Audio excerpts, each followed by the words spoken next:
evening. Good evening. Wonderful. Well, my name is Connie Leak, and I am the president of the Coalition of Labor Union Women, and I'd like to welcome each and every one of you for our special occasion tonight.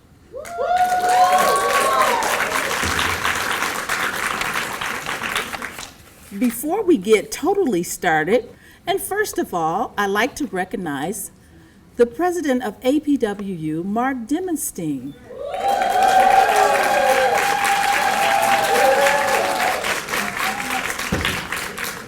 Mark has always been a person who is in the struggle with women. He helps women. He supports this organization. Can you hear me back there? Okay. Well, I guess I'll have to put on my louder voice. And I was saying how much Mark Dimmenstein, the president of APWU, supports Coalition of Labor Union Women and women in general. We appreciate you, Mark. Oh. Yes, join us on the stage, Lily Ledbetter. Let's give her a hand.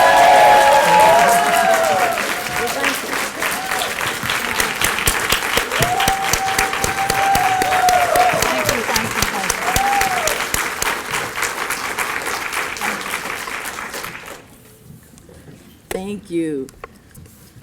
Also, we have the National Vice President of Women and Fair Practices, Augusta Thomas from AFGE, another one of our biggest supporters. Are you sick and tired of being sick and tired? Yes. I don't think you're sick and tired of being sick and tired. Yes, we are. Because if you are, I won't be having to tell you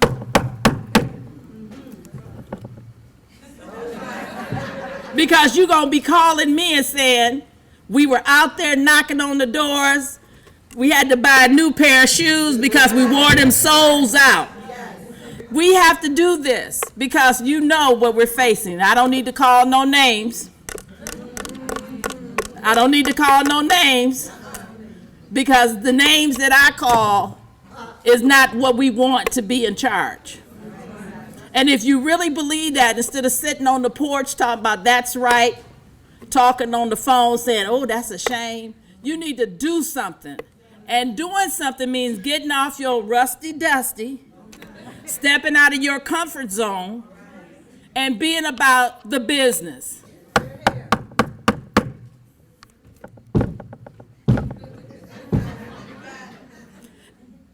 I mean that with all my heart.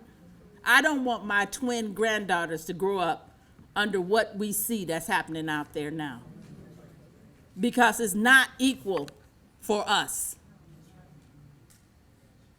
And we want it to be equal for all of us. So we must do the fight. And here is our Lawrence Hanley. I'm going to introduce you. He was elected the international president of the Amalgamated Transit Union September the 30th, 2010 at ATU's 56th International Convention in Orlando, Florida. I'm going to make it brief. In 1989, Hanley took charge of the Staten Island operation of David Dinkins' successful campaign for mayor of New York.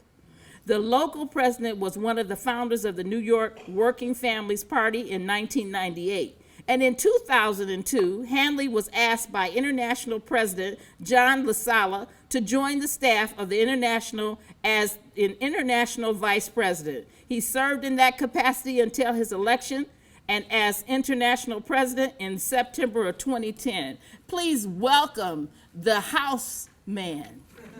This is his house. Let's give him a round welcome. Thank you. Thank you. Thanks very much. Thank you. Thank you. I just wanted to stop by for a minute to welcome you. Hope you enjoy our center. How's it so far? Well, anything you have to say we want to hear because we want to make it perfect. But I also want you to know that this center was slated in 2014 to become condominiums. This is a place that I think is sacred. 200,000 members of the labor movement have trained here. have learned to be officers. And I just want to thank you because your coming here helped us save it. You are, really. It's going to be the groups that come here for training and conferences and meetings that enable us to keep it alive and hopefully pass it on to the next generation of union leaders who really are going to need the training. So thank you again, and if there's anything we can do to make your stay more comfortable, please let us know. And we'd love to have comments after the fact also. Okay? So thank you very much. Thank you.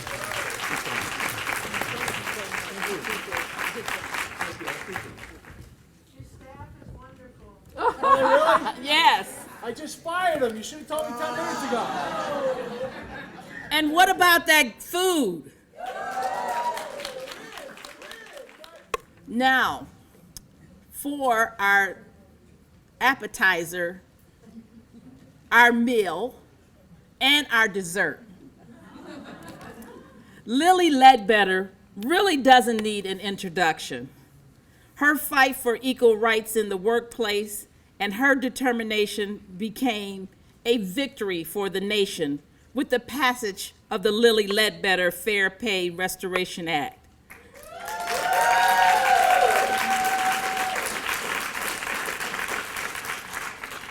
We will never forget watching Lily Ledbetter stand beside President Obama as he signed this legislation into law, his first official piece of legislation in his administration.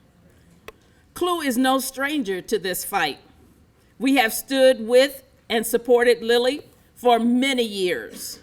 CLUW continues to lead in the fight for women's rights, and equal pay. It is sad that today we still only earn 77 cents for every dollar men make. As Lily says, those pennies add up.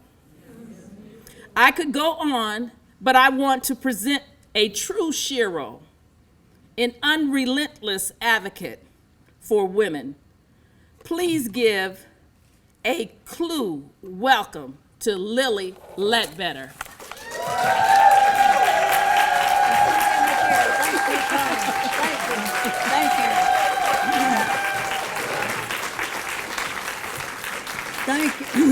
Thank you. I'm indeed honored to be here with you again.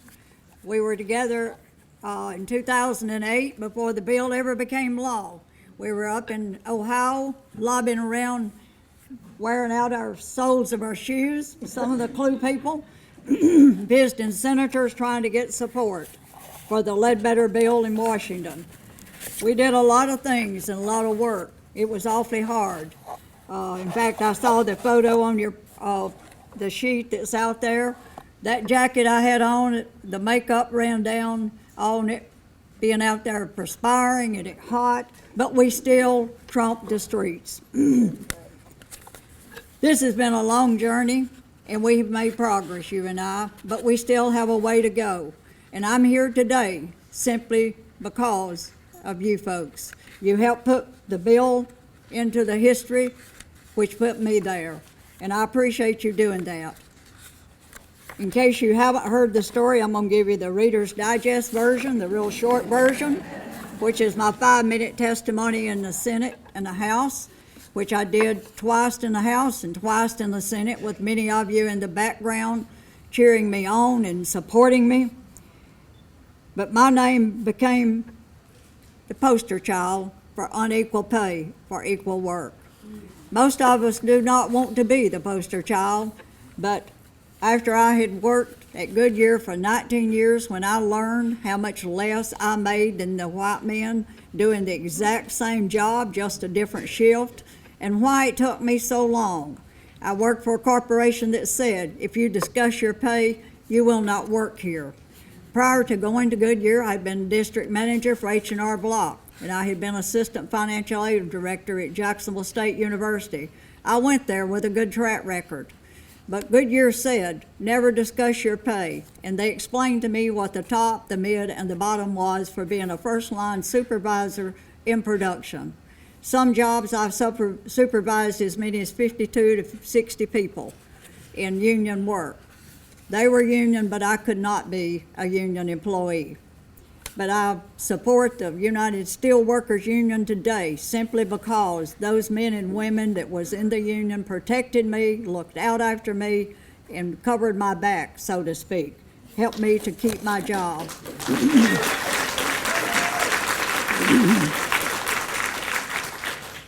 But I worked in almost every section of that plant. It was a tire plant in Gadsden, Alabama. The plant was originally built in '29. They started the radio plant in 1976, and then in 1991 they started the light truck radio division, and they handpicked 4 managers for that. I was one of those 4. And then they gave me a top performance award in 1996 and said, "You've had one of the best years you've ever had. We are very appreciative of the work you've done, and we appreciate the numbers, the safety, and the whole packet," and gave me a raise. But I didn't know if my raise was as good as my coworkers and my peers or not. I had no way of knowing, because even when cost of living increased the company's salaried employees' salaries, they didn't post it. They didn't advise us. We didn't know. None of us knew when the other one would get a raise. It wasn't like you would get one every year and a half. Also, they implemented a program to analyze and verify your capabilities and your status in your job. I never got but 3 of those in my 20 years, which they was doing and giving out raises and making decisions any way they wanted to do it. But that night I went into work and found that note where someone had given me the notification how much less I made than the 3 white men. I couldn't let it go when I saw that note. I thought about it. I was 2 years away from retirement. The easy thing to do was go home and retire and let it be. But I couldn't do it because I thought about how much my family did without, how much my children had done without, and how we had struggled like any other middle-class family through the years, trying to make ends meet and get all the bills paid, and college tuition and car payments and the dental bills, and buy some food and put shoes and other necessities that we needed. And my husband's pay just didn't stretch that far. But it didn't work out that way because Goodyear saw fit to pay me 40% less than those 3 white guys. And the first thing that popped in my mind was my overtime pay, because in the job I had, we got overtime because when I worked those 2 months straight, 12-hour shift every night of the week, when my peer had a heart attack, when he took his 6 weeks vacation each year, or when he was on special assignment, it was understood. I knew that I was to cover his job, no questions asked. So I would work every night, and that was a lot of money. And if you're making $20 an hour versus your peer making $40 or $50 an hour, you start time and half and doubling that. It's quite a lot of money. That just made me sick to think how much we had struggled. And I had, not because I didn't work, but simply because the company had paid me unfairly long enough to make it legal. I just couldn't let it go because I knew equal pay, that I was supposed to be getting equal pay for equal work. My problem, the main problem, and I had been trying to find out where I stood for several years because I was getting near retirement, and I wanted to be sure that when I left, my pay was as high as I could possibly get it, because that's what our retirement was based on. Also, I had a contributory retirement and a 401k. I couldn't get any information, and on the last time I had met with my superior, he looked at me across the desk and he said, "Lily, you're just listening to too much BS," because I tried to state in a roundabout way that I knew I was being paid less because I had no way to prove it, but I had to say it in a way that he would believe it. But he said I was just listening to too much BS. He left the office and left me sitting there. So when I got the note, I knew my choice. I had no other place to turn but the Equal Employment Commission. I got home the next morning and I told my husband, "I've got to file a charge unless you object with the Equal Employment." And I'll warn you, if we start, I'll be in this, we will, for probably about 8 years, because these cases are not solved fast. The corporations with the big pocketbooks, they drag you out, they spend you out, and they wear you out. They're hoping that you'll give up and go away. But I couldn't, so I went on to, my husband asked me, he said, what time you want to leave? He drove me to Birmingham, Alabama, and I filed a charge. After 9 months, they called. They said, you've got one of the best cases we've ever seen. You probably want to get your own attorney. You'll get to trial faster. I found an attorney that took my case on a contingent basis, and his firm today still has $500,000 in my lawsuit. They never got a penny because I never got a penny. They would have gotten 50% of whatever I got. That was not a problem for me, because when I filed that suit, I basically knew, and I told my family, never get your hopes up, because many people that carries a case all of the way through never collect. Only if you get a reasonable settlement along the way that you can accept and sign and go forward, that is it. But I also tell college campus students that if they're going out to run a corporation, why would you want the negative publicity that Goodyear Tire and Rubber has gotten from my case, the Ledbetter case? Because it's written up and it's talked about just about daily somewhere all across the world. Because what is so unique about this story is not just Lily Ledbetter, it's you and you. It's everybody in this room, every one of us. If it's not us individually, we have wives and daughters and sisters. We have mothers who worked hard and did not get their equal pay.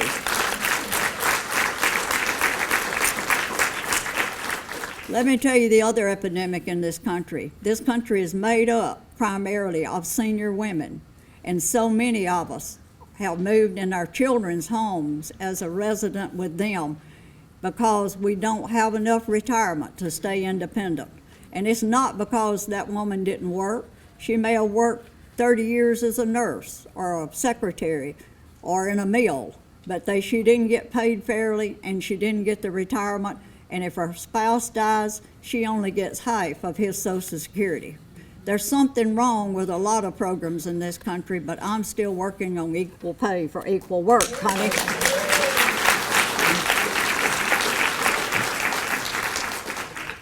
But the case went to trial in 2003. I filed a charge in 98. I got an attorney in 99. We went to trial in 2003 in federal court in my home county.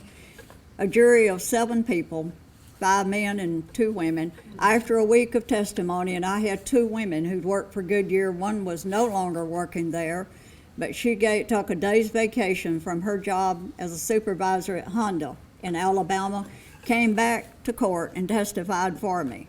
They asked her on the stand why she never complained. She said, I was a divorced mother with a handicapped son, and I lived paycheck to paycheck. I knew if I asked about my pay, I wouldn't have a job. And that's what occurs and happens in most every workforce across this nation where there is not a union like you to back them up. The people ask about their pay and how they stand with peers, or what can they do to get their pay raised. They end up in a couple of months with a pink slip. This has happened over and over and over. And they do it in a way that the person don't have any recourse to fall back on. But this has been a journey that I still would go back. I would do the same thing I've done because it was never about the money. For this country girl from Alabama in this southern drawl, it was always about what was right. It was the right thing to do. It was the law. The law was on my side. That's why that big firm stayed with me for all those years. And we went on to the Supreme Court in 2006. 2 weeks prior to that, my husband had had the left side of his face removed and skin grafted off of his right leg because he had cancer. But he stayed at home with a home health care nurse to look out after him. And he said, you've got to go, because he had been with me all along. And you have to do this. You have to be a strong individual. And that's what all in each of you union men and women are. You're strong individuals, but you have to have a family that will support you and help you along the way, and you really need a higher power to make sure that you have something else to fall back on.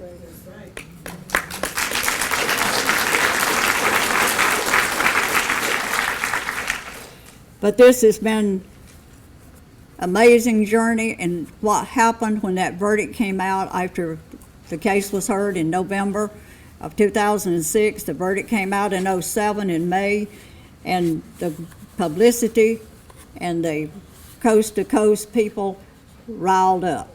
They was sick and tired, Connie. They were sick and tired of hearing that's not right. So there were people, there were men, there were women, everybody across the nation was for equal pay for equal work. Congress started working on it immediately and started preparing the Ledbetter bill. And what I like about and what you can be so proud of today, the Ledbetter bill, along with your help, was sponsored and co-sponsored by Republicans and Democrats, and it was voted into law that way and signed by the first African-American president in the country.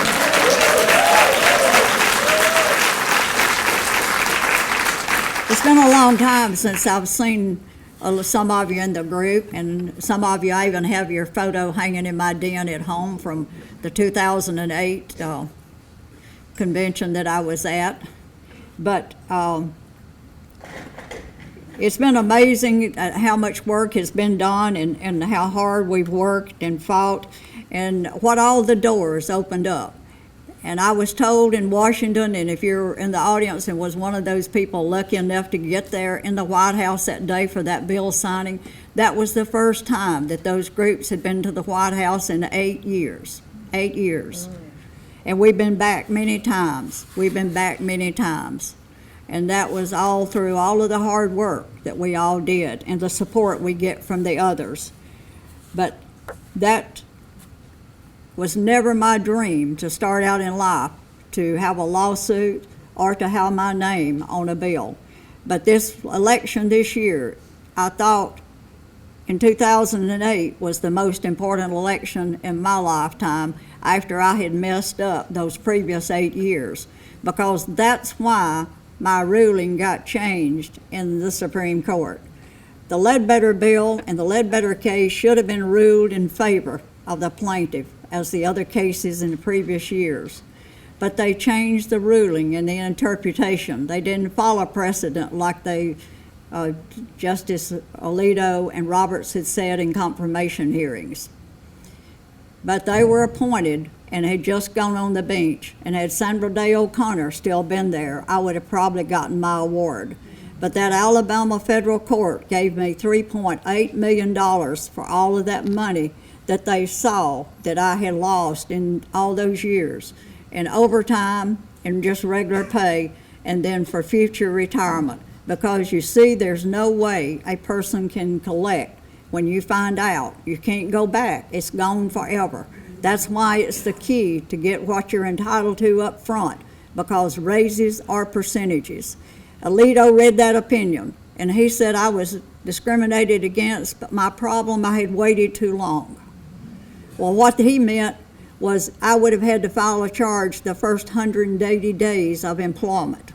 And Goodyear facility was so large, I had not even learned where the restrooms were in 180 days, much less was I being discriminated against, and I had no way of knowing. Now that does not make sense. The lobby group, part of you is one sitting on the front row here, she was with us when we was in Ohio working on getting some senators not to make the new bill, which is the Ledbetter bill, read when one might have known or should have known. Now that doesn't make sense either, because it's hard enough to prove even when you know. But we have so much more work to do and the pressure to put on to get the right people in office, because this year will be a turning point in this country in the election of a new president, because it looks like they'll start out with getting a new Supreme Court justice. And it is critical, because that is what turned my life around totally was their decision. And when I testified in the Congress before Senator Ted Kennedy's committee, he had charts on what they said, Roberts and Alito, in confirmation hearings and what they ruled. The Ledbetter case is not the only one they turned upside down and changed the law. But Justice Ruth Bader Ginsburg challenged Congress. She said, the ball is in your court. Take it up and change this grave injustice back, because these people do not understand what it's like in the real world. I hear story after story today where women are working for less. Some single mothers are working 2 jobs through the week, a day on the weekend, and they still can't pay all their bills. There's something wrong in this country for that, and we're better than this. We have the resources and we're educated, and this should not be. There's no way. But I did write a book. The book has been out since 2012. It's now mandatory in most college law classes and some HR classes. It's also in Japan. It's in hardback and paperback. If you read Japanese, you can get a copy in Japanese. I can't read but 3 words on it. But this has been a treat for me because I've toured around. The first invitation I had after the bill was signed was to Rome, Italy, and I've been to all sorts of parts of the world and the country that I never would have been to. But this is so critical that the young people of today understand that they don't have equal pay when they get out of college and get that first job. It's critical that especially the women and the minorities negotiate and get that rightful pay, because you can't get it later. Once it's gone, it's gone. There are a few corporations that's putting in some new programs. There are some states that has now picked up on pay and raising the minimum wage. Minimum wage should have already been raised. It's way too long it's not raised.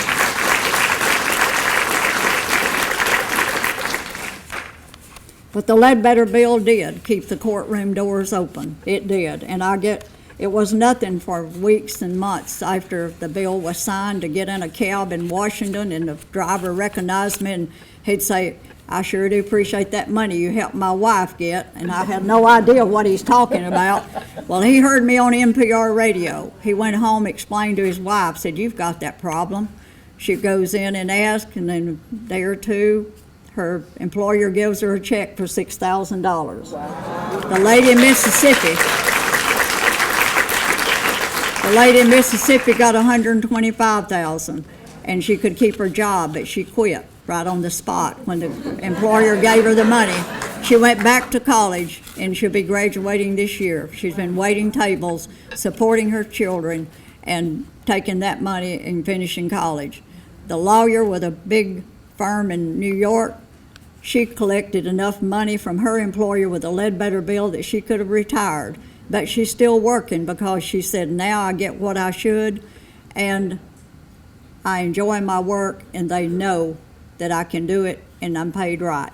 So that's made a lot of changes, and you and I should be very proud. There are a lot of stories like that, and I'm just full of them because I hear them all the time of traveling, because it means so much to families when they get that extra raise or get that extra money. And what happens, I visited a college in New York, and the lady said that her husband was recruited by that school. She had applied 5 years early and went after the job, and she got it. But then later they went after her husband and recruited him. When he got his first paycheck, they compared their money, and he was making, I think it was $5,000 more than she was getting. So they go in and ask HR, how can this be? We have basically the same teaching job in the background in education, and she's been here 5 years longer. They said, oh, that must be a mistake. Well, they upped her pay then, but they did not give her the 5 years back pay, nor did her retirements reflect it. So it is so critical, and she accepted it and let it go at that. And the reason that when I went to Denver, I'm going to tell you a little how my time is. Oh, you got it. I hope you're timekeeping here, because I have no sense of timing. But when I went to Denver, they called me and asked me to go to Denver and speak at the Democratic Convention in '08. And they said, and Lily, you can't wear black, because I love to wear black, because it's so dignified and you feel so rich with it on and slim. But anyway, they told me, they said, you can't wear black, so they gave me a list of colors. And they said, you're going like Ron Reagan did for John Kerry. So two of the lawyers from the National Women's Law Center went with me. And Marshall Greenberger told me, she said, you be very careful what you say to that first reporter when you come off, because she's very powerful. But I got caught up in the audience. I could see the people down front, about as many as here, then the women and the men. The women had tears, and you know, they was just emotional, and the men was going, yes. And I walked off that stage, that reporter said, when did you endorse Obama? And I said, right now. Because I knew it was time to do that, because Senator McCain had just said, women's problem, we didn't have enough education or training. That's why we did not get that money. And then probably you saw the ads up in the northern states I did for him about it, and it's John McCain who needs more education and training. But I got out of that one real well. Marshall said she'd stop it, and I said, no, it's time to step out and step up, and to pound the pavement, beat on doors, and talk to friends. And you certainly didn't want to be flying nowhere with me, having you hemmed up in a plane seat, because I'd have you convinced to vote for Obama before you got off that plane, especially if you had children, because it was so critical. And I've just recently endorsed one of the candidates this time around, because I still try to stay neutral, because your vote is very powerful. I learned two things going through what I've been through since 1998. It's not so much what happens to us, but how we react to it. And it's also, what do we do about it? Do we let it go, or do we try to change it? And do we try to get other people involved? And you do have a voice, and people, it just grew. And I've heard from so many of you, and there's so many people across this great nation that I could call any time and get help if I needed it, because I've got that many friends today. And what I want, all I want, is you to put the pressure on the people in Washington, and you stay tuned, because that $3 million that federal jury gave me, it dropped to $300,000 before I ever left the courtroom, because Congress has that cap. They put it on in 1991. And in my case, I could only get $300,000. And 2 years back pay is as far back as you can go, and they took the lowest paid person where I worked and calculated my 2 years back pay, so I left the courtroom with $360,000 award. Now, had I got it in the Supreme Court, I had to pay federal and state taxes on most of it, because it was in lieu of wages, and the law firm would have gotten 50%. And my calculation, I might have got home with $50,000, and I had spent about $40,000 of my own money in travel and phone calls and other expenses, and getting people to testify on my behalf, because we were in the legality program for over 8 years. There was a lot of work and a lot of things to do. It's a lot of work. It's not easy. These cases are extremely hard on individuals. They're extremely hard on families, and that's why when I hear about somebody, I try to support them with their cases, especially when they have one going forward. Most of the cases are settled, and you never hear from them. And then I got to be a TV star. I got to be on Chris Matthews and Rachel Maddow and all those shows. But then when I got to do the Stephen Colbert show, I have to finish with one little story. That's the all-time favorite right there. But I was in Austin, Texas, and then the station called me, and they said, Ms. Ledbetter, if you're coming to New York, you're going to have to come on. And said I was planning to go back home to Alabama and then regroup, and going up to New York for the show the next week. It was on Halloween that year. They said, but we got a hurricane coming in, and if you get here, you're going to have to come on. Well, I didn't have many clothes. I said, well, I can do that. So I went on to New York on Sunday, and I was up there for 4 nights. I was in 3 hotels in 4 nights, not many clothes. My daughter said, oh, that's no problem. Just go down the street and buy something. I said, are you kidding? You can't even buy food up here. I'd had a candy bar and a bottle of water for dinner that night before. No restaurants were open. I mean, everything was locked down. And every time you'd change hotels, you were walking down in 2 and 4 inches of water, dragging your suitcases along. It was a nightmare. But ended up, I did get on the show, and it was really good. You can still Google Lily Ledbetter and Stephen Colbert and see it. It's one of the best interviews because it was so spontaneous and it meant so much. And that I appreciate everything that CLUW has ever done, and I've got a lot of friends. There's 4 of you that hangs in my den in a picture from 2008 that we made at the Rock and Roll Hall of Fame, and you're very special people, and your union people are very special, and we can't let our unions get taken away in this country. Our school teachers need it too. Thank you. God bless you. God bless you, darling. God bless you. Thank you. Y'all say that here?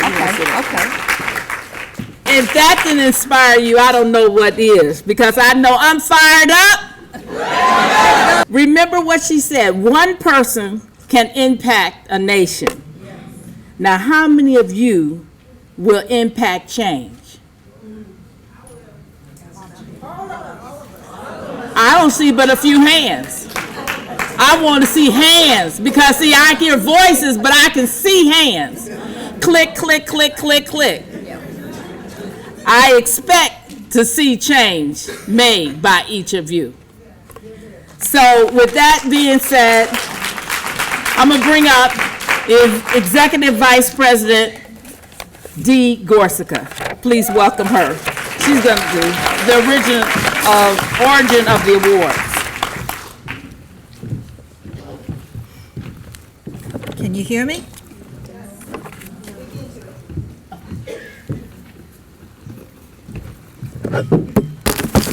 Can you hear me? Oh, wow! Okay. Good afternoon, brothers and sisters. We have a lot of amazing women in the labor movement, don't we? Yes. Absolutely. So in 2010, CLUW decided to start giving recognition to these amazing women. And we held our first award ceremony where we awarded 10 women who have made great strides within their national unions and attained top leadership roles, and gave them the CLUW Women in Leadership Awards. In 2012, CLUW held its second biennial award, and we presented specific awards that included the Grassroots Leader Award, Friend of Labor, Rising Star, Appreciation Award, Lifetime Achievement Award, and the Olga Medora Leadership Award. And these were to women and individuals who met a certain criteria. In 2014, at its 40th anniversary of CLUW, which many of you have attended, I know, because I recognize you from there, we added the Pioneer Award and the Outstanding Achiever Award. And at this 4th biennial celebration, we are adding a Trailblazer Award. We have so many amazing women that we need to honor them, give more and more awards out, don't you think? Yes. Absolutely. So today, CLUW is continuing its tradition, and we are recognizing 9 women for their amazing contributions and accomplishments. 9 extraordinary women whose accomplishments are detailed in the program book. We are not going to be reading the bios, so I hope you take the time to read them so that you can appreciate their successes. We especially want to thank and extend our appreciation to those individuals who traveled here today from local areas. We know that this is, the traffic in Silver Spring, Maryland, if you've been around this area, can be really, really challenging at times. So in order for us to move our program forward in a timely manner, we are going to do the presentation of the awards, but the recipients will receive the physical award at the end of the program. The award will be displayed in the PowerPoint so you can see it, and pictures with the recipients will also be taken at the conclusion of the program. So to begin with, we will start with our first award, and Vice President Joanne Sanders will present it to our grassroots leader. Good evening, everybody. Tonight, it's my pleasure to present the Grassroots Leader Award. This is an award intended to recognize a CLUW activist who's made a substantive yet unrecognized contribution to advance the status of women and to promote CLUW in our communities and in the labor movement. This year's awardee is a CLUW sister who's well-positioned to be an inspiration to each of us. She served in a myriad of positions on behalf of her local, her labor council, and Post Office Women for Equal Rights, just to name a few. If there's a rally supporting working families, she'll be there. If there's a CLUW event in her home state or across the country, she'll be there. She's even traveled internationally, representing women and their issues at labor and women's conferences. She's rabid about voters' rights and spends time every year educating voters on the issues while she registers them to vote. Her work has included lobbying for working people's issues in the state of California and training co-workers, especially immigrants who are aspiring to become employed by the Postal Service. And her commitment to CLUW has been unwavering as she served in several capacities as a delegate over the last few decades. So please join me in congratulating Marianne Medina, APWU, as CLUW 2016 Grassroots Leader.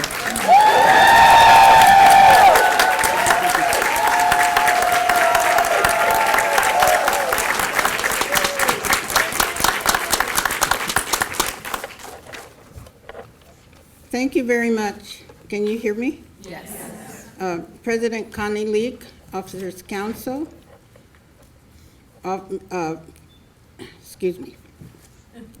family members and friends, CLUW brothers and sisters.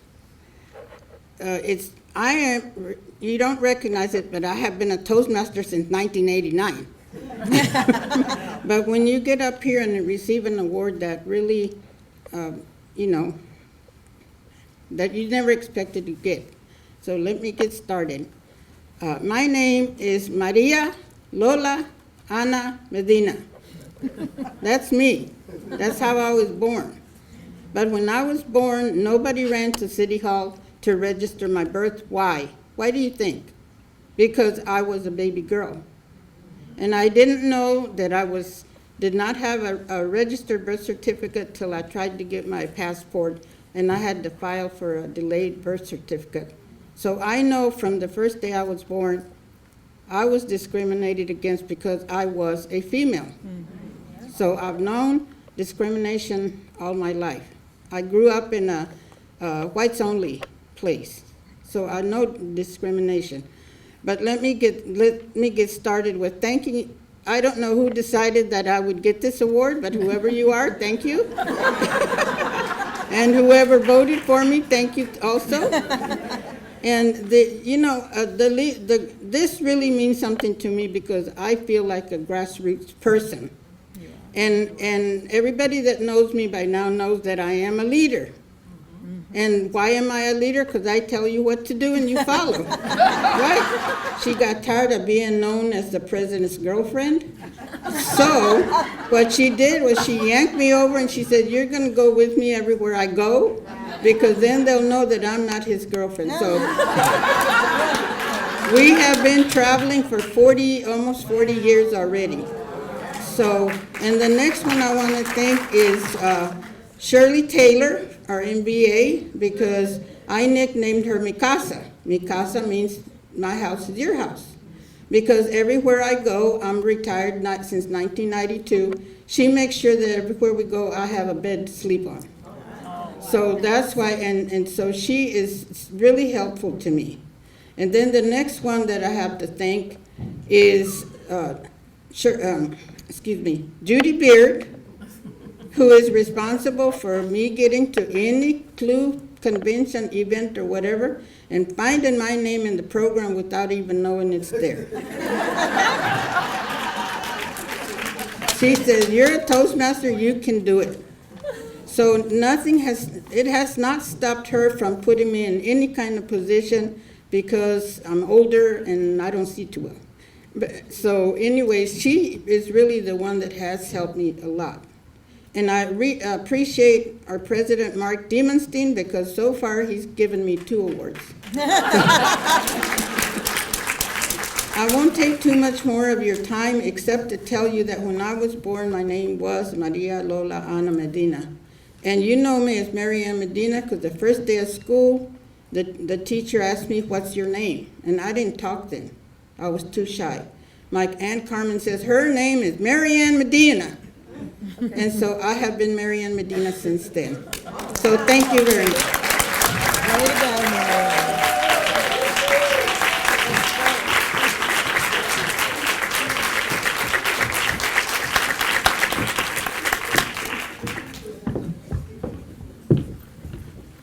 Vice President Diane Babineau will present the Friend of Labor Award.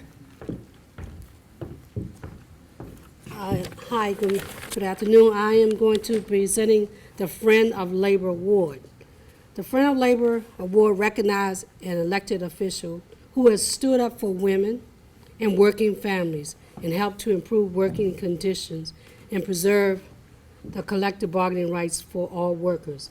That's Senator Barbara Mikulski, and she's also my senator too. So, if she was here, she would be shouting on how much she has been a co-sponsor for the Paycheck Fairness Act, Support the Empowerment of Women Act, Federal Employees Paid Parental Leave, Wage Act, and many others here.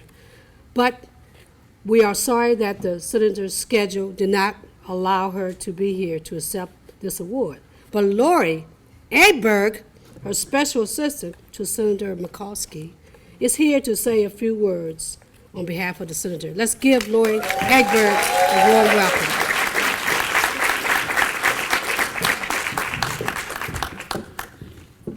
Good evening, everyone. I'm sorry the senator's not here. Senator Mikulski really regrets that she's not here tonight. She's still on the Hill. I just got an email from the state director just making sure I'm here. She really wants to let you know that she wanted to be here with all of you. But she did write a letter. I'm going to read it to you. It's not too long. And here it goes. Dear Miss Leek and friends, good evening to all the guests here tonight for the Coalition of Labor Union Women Award celebration. I regret that I will not be able to attend the award ceremony and accept it in person, but I will be there in spirit. It's certain to be a wonderful evening with many like-minded friends and colleagues who give of their time and talents to make America a better place for everyone. I grew up with a tradition of service. My parents owned a small grocery store in Baltimore, and my sisters and I all worked there after school and on weekends, greeting each customer with a smile and the words, "How can I help you?" I never forget that experience and use those lessons to guide me in governing each and every day. I am so proud of the work we have done through the years in support of working women, from the Employee Free Choice Act, making it easier to unionize, to the Ledbetter Fair Pay Act, to bring equal pay for equal work to women across the country. Thank you for the great recognition of the Biennial Working Women's Award. While there are many others who deserve this honor, no one could treasure it more. You all mean so much to me. Helen Keller, who, while blind, had amazing wisdom, once said, "All that what we deeply love, we can never lose, and all that we have met becomes a part of us." I've just loved working with you and the difference you've made. No, I will never, ever forget you. Again, thank you for this marvelous recognition. While there are so many others in this room who deserve this honor as much or more than I do, you can be assured that no one will treasure it more than I will. And best wishes to all for continued success in the future that I know will be yours. Sincerely, Barbara A. Mikulski. Thank you so much.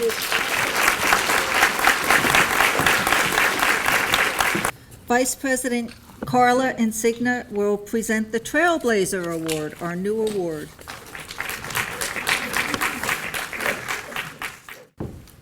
Good evening, sisters and brothers. Good evening. So tonight, I have the extreme pleasure of honoring my sister, Helene Shea.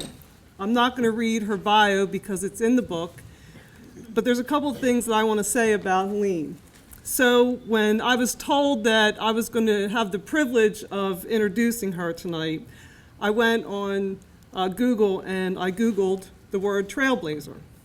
And this is what it said. So, maybe if I can get my phone to cooperate. So a trailblazer is a person who makes a new track through wild country, a pioneer, right? An innovator. I remember when I met Helene, she has the feistiness and the attitude of someone that would remind you of Mother Jones. And I think if you've ever had the pleasure of meeting her, you would know that yourself.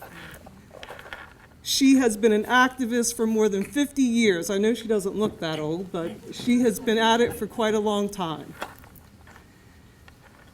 Not only has she been a labor activist, her beautiful daughter Karen is here tonight. And so Karen, we welcome you to be here with your mom as we honor her this evening. And then just today, I received a message from someone who's very dear to you. And she said to me, Carla, I'm so sorry that I can't be there tonight for Helene. But if you could do me a favor and say something really nice about her and say this, please. Helene welcomed me into CLUW and mentored me all the way. She has always been such a sister and a friend to me. She has asked me to the core, and she is friend to everyone she meets. That is from Janet Nelson, who is a former officer on CLUW's board. So Helene, we are so proud to honor you tonight. And I'm so proud to walk in the pathway that you have paved for us. Thank you, sister.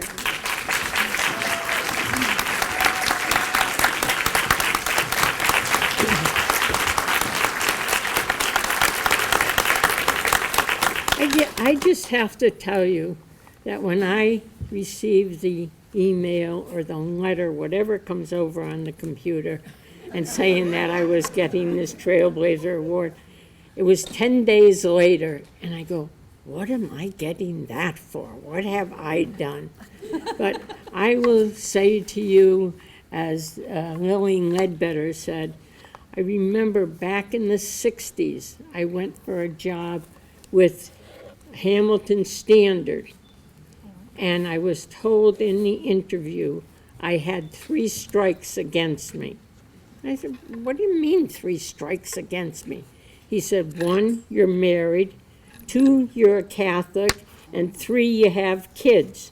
How are you going to work? I said, watch me, I will do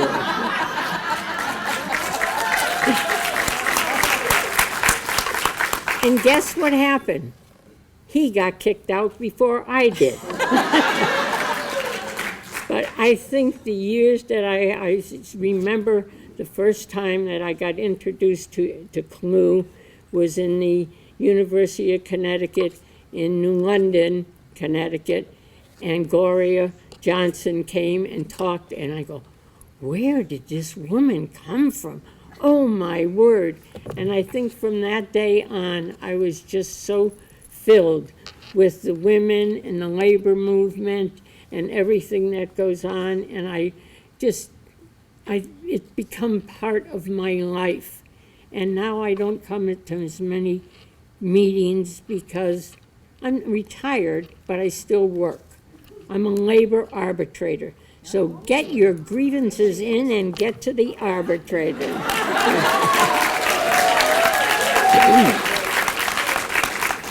And sisters and brothers, I'll recognize you. But you know why? Because I had 11 brothers. So, if you want to be tough, have 11 brothers. But I just wanted to say the best days for women, and we will get everything Lily has fought for.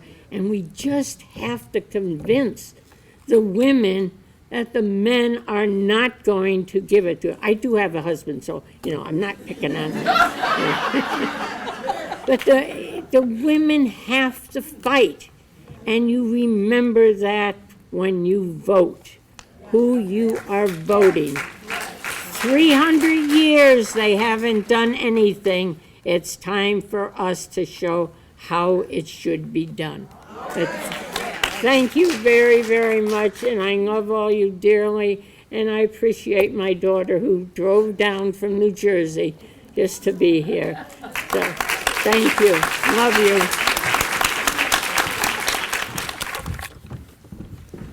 Good afternoon, brothers and sisters.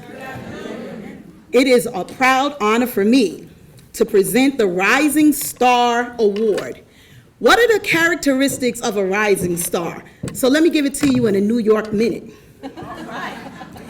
Helped organize 300 non-competitive workers, Officer at Large Local 1549, DC 37 AFSCME, Political Action Committee Local 1549, DC 37 AFSCME, Chief Shop Steward in location, New York City CLC Delegate AFSCME, National E-Board CLUW, Co-Chair Under 40 Committee, Chair of the CBTU Region 1 Under 40 Committee, my co-chair for the CLUW Mentoring, and a sister that when I say I need a speech to be read, she'll tell me, put some stank in it.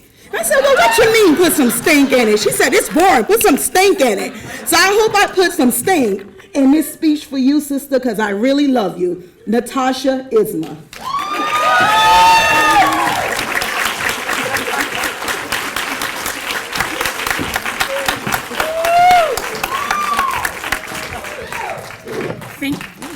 Let's make it, because I got the heels on, so we got to do the improvisation. Yep. Thank you so much. I was truly surprised and honored for CLUW to present this award to me. First and foremost, I want to give God all the glory because without him, nothing would be possible. Okay, that's number one. Number two, I want to always thank my mother. She could not be here today because she's very ill, but she's getting better. But without my mother's support, as I lived at the union, breathed at the union, and not because I wanted to be a union member just because union benefits are great, but I wanted to fight for other people. I wanted to fight and know that other people had issues and problems and that there was a strong voice. I didn't have to fight for other people. I wanted to because I care about union members, and that's what's most important. As a young woman, I'm not 35 yet, I'll be 35 in August. I have been a union member for 10 years, fighting the fight. I actually was an award recipient of the Burger Marx Foundation 2 years ago at the 40th anniversary. So I have loved CLUW. I love CLUW always. I'm going to keep fighting in CLUW because we've got a long way to go in CLUW because we know what's going on in CLUW. Okay?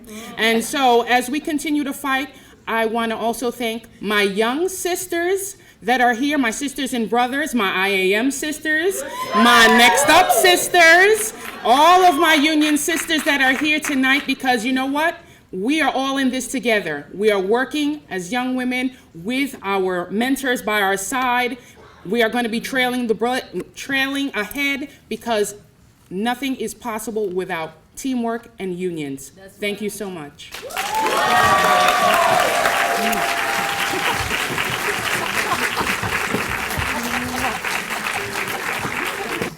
Okay, I have the privilege of presenting the Appreciation Award. And we created this award in order to recognize an individual, a vendor, a company, or organization that has rendered outstanding service to women and the labor community or has otherwise contributed to the promotion of the 4 goals and objectives of CLUW.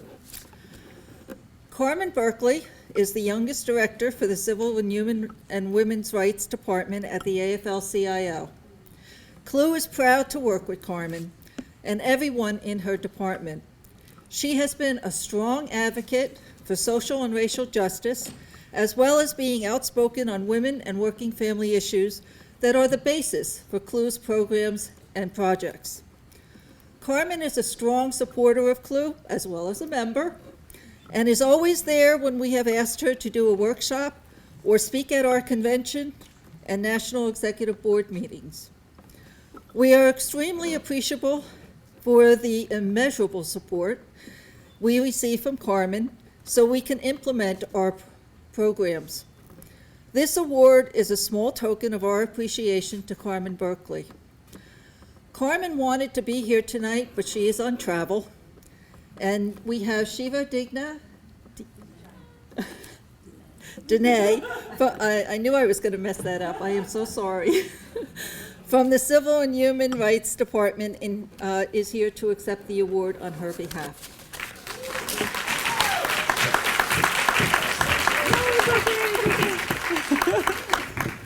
Hi, everyone. Okay, so I'm not Carmen. I am the next best thing to Carmen. My name is Shiva Jain, and I am I'm the next best thing. I am the Gender Justice Program Coordinator in the Civil, Human, and Women's Rights Department of the AFL-CIO. That was a mouthful.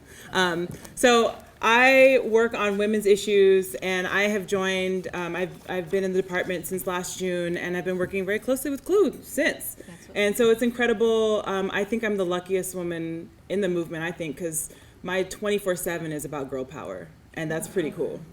But anyway, so Carmen was able to, so actually she is in Purdy Women's Prison right now with John Legend doing a tour as part of the AFL-CIO's criminal justice reform work.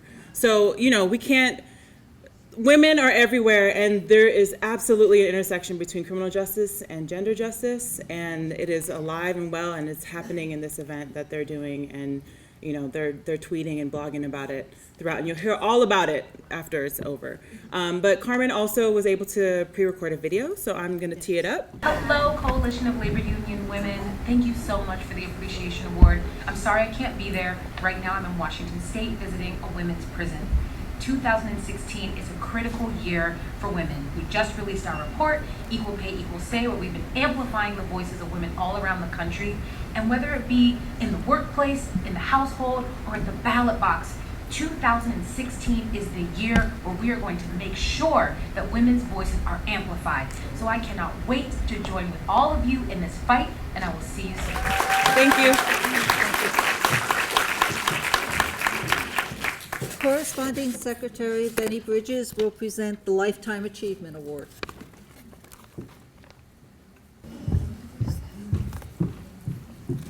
Good evening. Good evening.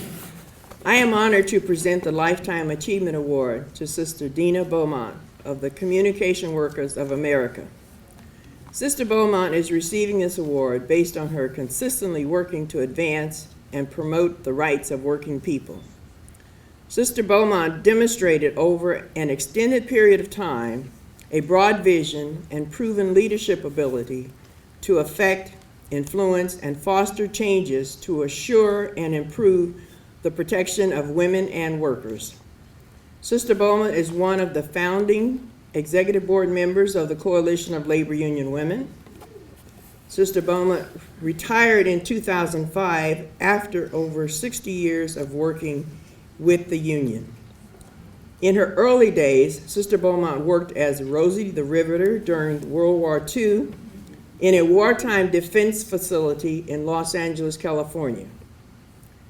Due to health challenges, Sister Beaumont is unable to attend this ceremony, and we will forward this award to her. Thank you.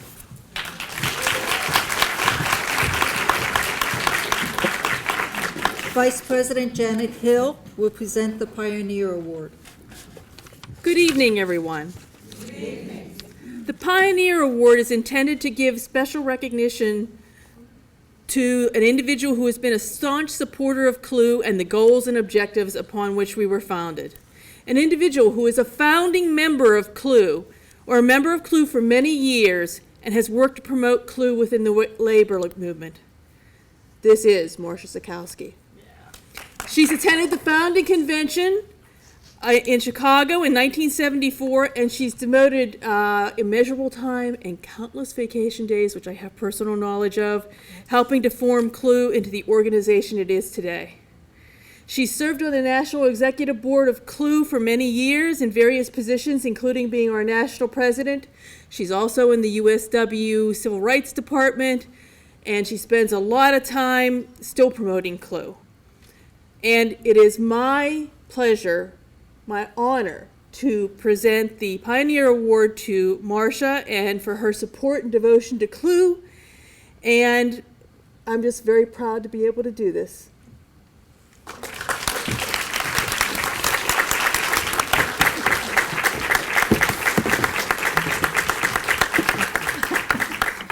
Dee knew I needed the box. Oh gosh, I want to thank Connie. I want to thank the National Officers Council. I want to thank the National Executive Board. I feel like I'm at an award show, like the Emmys or something. And all the CLUW sisters, past and present, for their support of me throughout the work that I do. And I'm so proud to be in this group of accomplished and outstanding women that you're honoring today. And I want to say to Lily, I do a lot of classes on civil and human rights within my union with our local union members. Part of that training is talking about the laws. Laws are not easy to talk about. They're dull, they're boring. But there's a story and there's a struggle behind every civil and human rights law that we've gained in this country. And I talk about the Lilly Ledbetter Fair Pay Act, and I tell your story. Besides, you're close, you're almost a steelworker anyway. So they know that there are people that are hurt, there are people that are harmed, there's a struggle, sometimes it takes years, sometimes it takes a movement, and sometimes it's a bad Supreme Court decision. And sometimes the result of that, to correct that, is amending a law or passing a law. And that's so important on who we get on the Supreme Court and all those things, so it gets into a whole big discussion. And I want to thank Lily and everyone else like you that struggled in your courage to get those kinds of laws passed, because it not only helped women, it helped people with disabilities and people of color and people that are discriminated because of religion, all those laws that affect that she did. And those are the stories we have to tell, because you're all teachers out there. 42 years of CLUW, and I was part of the beginning. I guess I'm old. CLUW's getting older, and I guess I am too. But I'm still standing, and so is CLUW. And still will for many, many, many, many, many years. I want to thank, there were so many women that mentored me coming up, and I know there are women who have mentored you. Olga Madar from the auto workers. And not only that, Connie, you may not know this, but when I was a kid and I first started working for the steel workers in the Civil Rights Department, the director of the department was from Michigan and knew everybody in the auto workers. You have to go up and meet these women, because they had a women's department, we didn't. It took us many years to get one. And I met these wonderful women, and they encouraged me, and they helped bring the issues of women's rights, not only to my heart, but also within the steelworkers, and helped bring my involvement into CLUW. And Olga was very much a part of that. Not only Olga, but it was Joyce Miller. I hope you all know who Joyce Miller is and had the opportunity to know her. And Gloria Johnson, of course, goes without saying. And Leila Foreman from the communication workers. These are all women who were so important to me. And it wasn't just the leaders of the organization, but it was all of the networking and the things we did, meeting women from all the different unions to come together and talk about our issues. And I'm grateful for all of them. And one of the honorees tonight, Dina Beaumont, I don't know if any of you had the opportunity to serve on the resolutions committee when she is chair of it at the convention, but I was for many years, and I know what it's like to work, and we used to work into the middle of the night, rewriting and reforming resolutions. And I carried that, what I learned there when I was really young, into the steelworkers and my work in the union and developing convention resolutions for civil and human rights. And I'm really grateful, and that's only just a small part of what I learned. From its birth many years ago, and I was glad to be part of that to this day, CLUW is still, and I'm so proud that it is, and I know you are, the voice of not only union women, but working women. And it's only that voice because it's made up of many, many, many thousands of voices, past and present. Some are silent, and those that are silent we still hold deeply in our hearts. Those are the voices that carry the work forward for equality for women, for equal justice for people of color, for equality for the LGBTQ community. All of these things are what CLUW is, and those are the things that I deal with in my work in my union, and I'm really proud of that. And it's all for women, it's all for working families. And I want to thank all of you that I know. CLUW is, my union is very close to my heart. It's supported me from the very beginning, letting me travel, letting me attend every conference that I wanted to go to, and besides the financial support, which isn't bad, huh, Connie? Yeah. We need money, I know how important that is. So I'm proud to be part of the struggles, and there were many, the fights, and there were many, but the achievements outshined everything. And so I'm glad to be a small part of that success. So thank you all, I appreciate this award. Treasurer Judy Beard will present the Olga Madar Leadership Award. It is indeed my pleasure to present the Olga Madar Leadership Award to a sister from my union. This award was established to honor the co-founder and the first president of CLUW. Olga Madar was a strong and remarkable woman, and so is the sister that's receiving this award. Now, we often are in picket lines. We often are at rallies, and we often hear boots on the ground. Well, this sister comes to all those rallies with heels. Yes, she does. When she says, mi casa, she means it.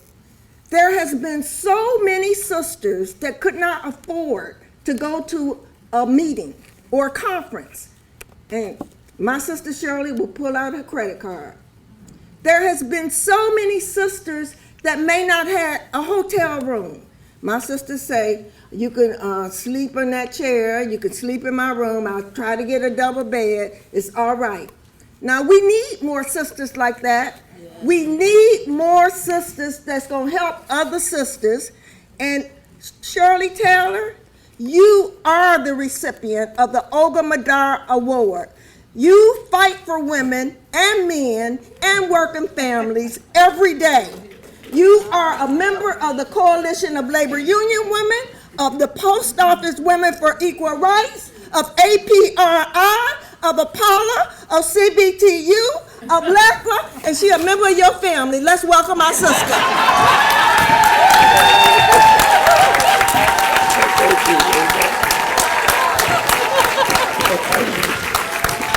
Thank you so much. Thank you, thank you, thank you. Let me first thank the Academy. But let me tell you, this honor is just as prestigious as any Academy Award. I want to thank you so very much for giving it to me. And I know that there are very, very many more people who deserve this. I want to thank my president, Mark Diemenstein, for coming, my secretary-treasurer, Liz Powell, who also got this award. I have people from the executive board, my sisters here from APW, if you, hi, Lynn. Hi, Sharon. I have to do that to Lynn because I say she's my white friend. You still got that title in. Okay, so, but I want to say to you that I'm very blessed to be a part of the American Postal Workers Union, because we don't have to worry about equal pay because we have a union, and the women and the women and the men make the same thing.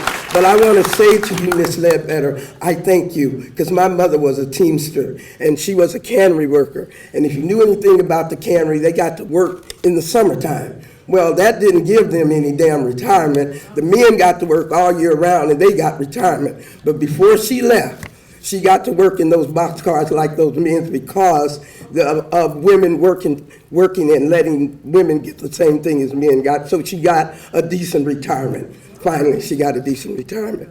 But I want to tell you that, you know, I think that women and minorities, their place is in the union, because the union has made it good for women and minorities. And I think you're in the vanguard. We're in the vanguard to make this country what it ought to be.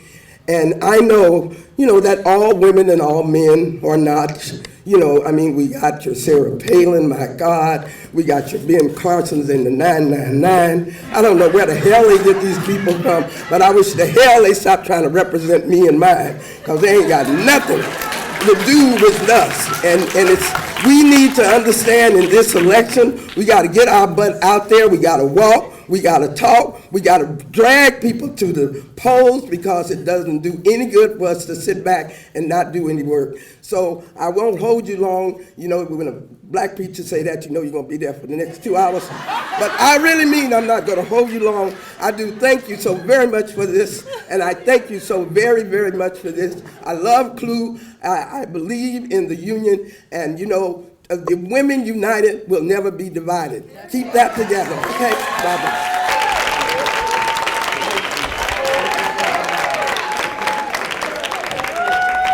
Recording Secretary Carrie Newkirk will present the Outstanding Achiever Award.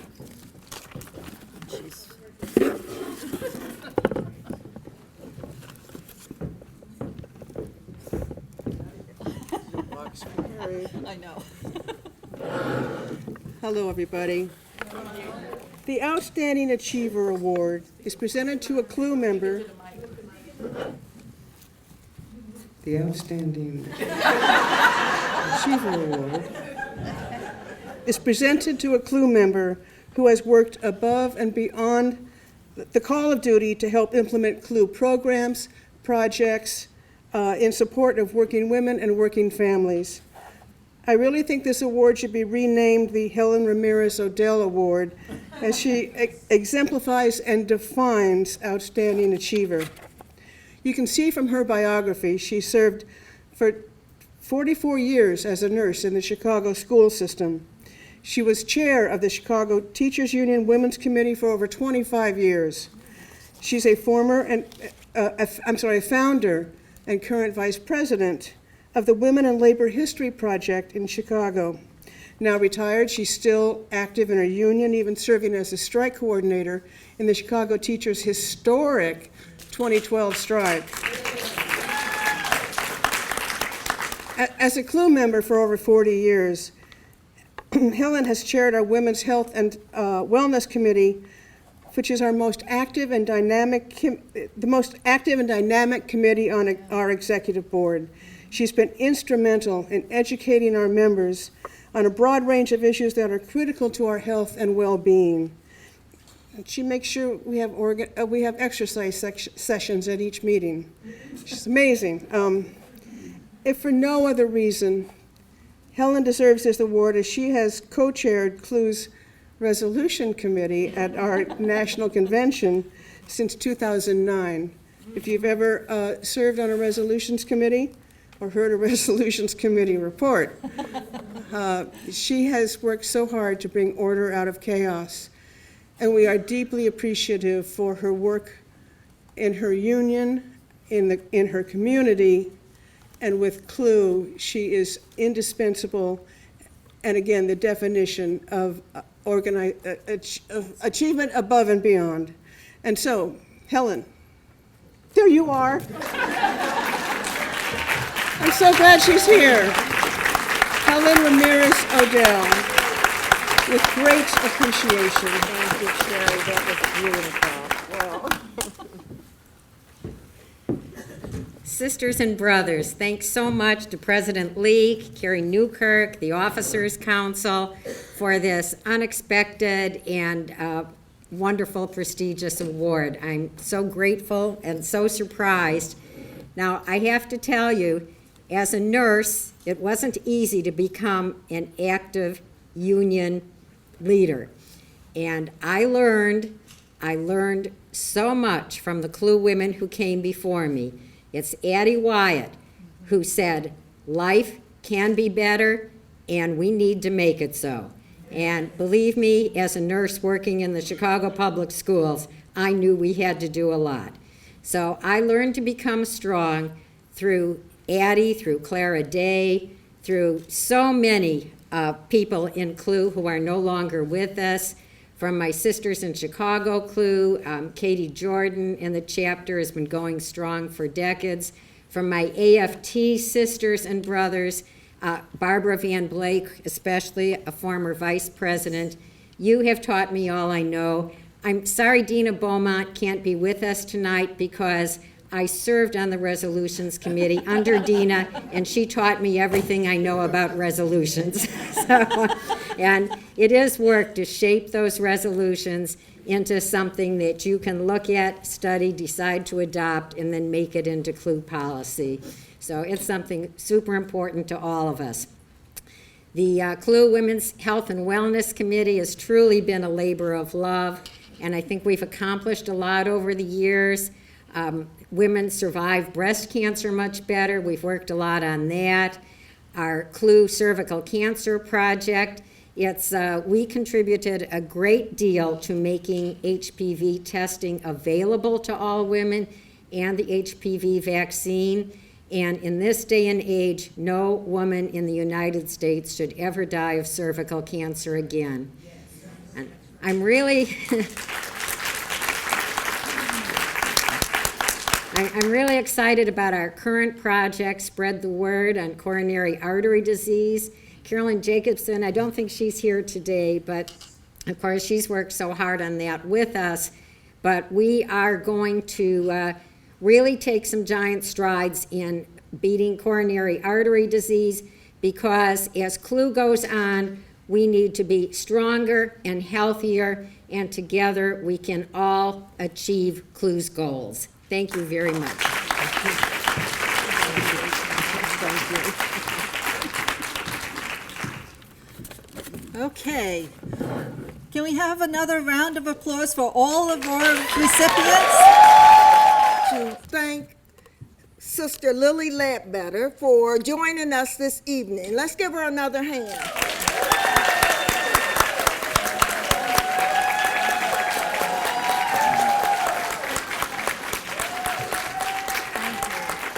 On behalf of the Coalition of Labor Union Women, thank you for being bold, for being strong, and being effective.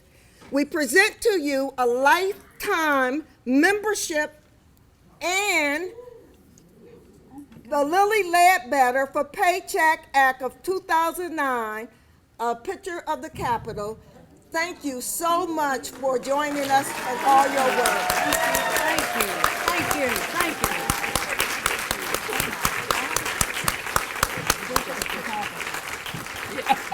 She said, where's the photographer?